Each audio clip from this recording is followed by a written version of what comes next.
রাসূল সাল্লাল্লাহু আলাইহি ওয়াসাল্লাম শ্রেষ্ঠ নবী হওয়া সত্ত্বেও তার উপরে জাদুর প্রভাব পড়েছে, এটা কি স্বাভাবিক? হ্যাঁ, অবশ্যই স্বাভাবিক। আর দুনিয়া বিল ওয়াসাইল লা বিল ফাজাইল, আরবিতে একটা প্রবাদ আছে, দুনিয়া তার সিস্টেমে চলবে।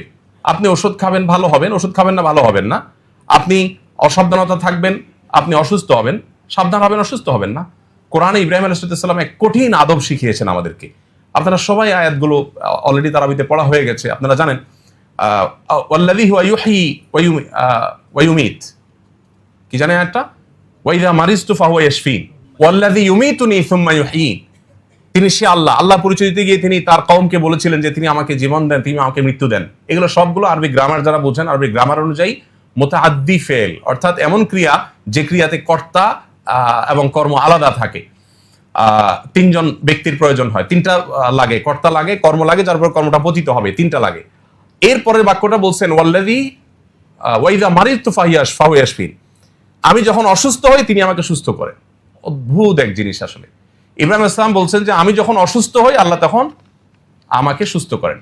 হওয়াটা দরকার ছিল কি? বিশেষ করে আপনারা যেহেতু মেডিকেল স্টুডেন্ট আছেন, টিচাররা আছেন, ডাক্তাররা আছেন, আপনাদের জন্য এটা খুব গুরুত্বপূর্ণ। রোগীদের অন্তত কাউন্সিলিং এর জন্য আমার মনে হয় খুব গুরুত্বপূর্ণ। ইব্রাহিম আলাইহিস সালাম বলছেন যে আমাকে তিনি জীবন দেন, আমাকে তিনি মৃত্যু দেন, আমাকে সবকিছু তিনি দেন, সব আল্লাহ করেন, এটা বললেন। রোগের বেলায় আসার পর বলছেন ওয়া ইযা মারিজতু, আমি যখন অসুস্থ হই। কেন এটা বললেন? এখানেও তো আগের পরের শব্দগুলোর দাবি ছিল এভাবে বলা, ওয়া ইযা ইউমরিজুনি ফাহুয়া ইয়াশফিন। আরবিতে এভাবে বলা উচিত ছিল, মানে আগেগুলোর মিলালে, যে আমাকে যখন আল্লাহ অসুস্থ করেন তিনি আবার সুস্থ করেন।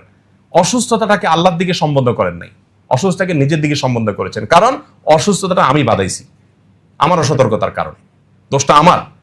আল্লাহ সুস্থ করেন আপন অনুগ্রহে। এখানে আল্লাহর সাথে যেমন শিষ্টাচারের ব্যাপার আছে, তেমনি ভাবে নিজের সাবধানতার ব্যাপার আছে। তো এই জন্য রাসূল আকরাম সাল্লাল্লাহু আলাইহি সাল্লাম বা আমাদের কাউকে যদি জাদু আপনার কোনোভাবে এফেক্ট করে, তো প্রথম কথা হলো যে দুনিয়াতে কোনো কারণে এই এফেক্ট হওয়াটা এটা নবুয়তের শানের কোনো খেলাফ না। তবে হ্যাঁ, এটাও ঠিক যে রাসূল আকরাম সাল্লাল্লাহু আলাইহি সাল্লামের এই জাদুগ্রস্ত হওয়ার ঘটনা দ্বারাই কিন্তু আমরা সূরা ফালাক নাস পেয়েছি, জাদু থেকে মুক্তির উপায় পেয়েছি। এটা যদি না হতো হয়তো আমরা উপায় জানতাম না। আল্লাহ তাআলা এটা তার নবীর মাধ্যমে ঘটিয়েছেন আমাদেরকে সমাধান দেওয়ার জন্য।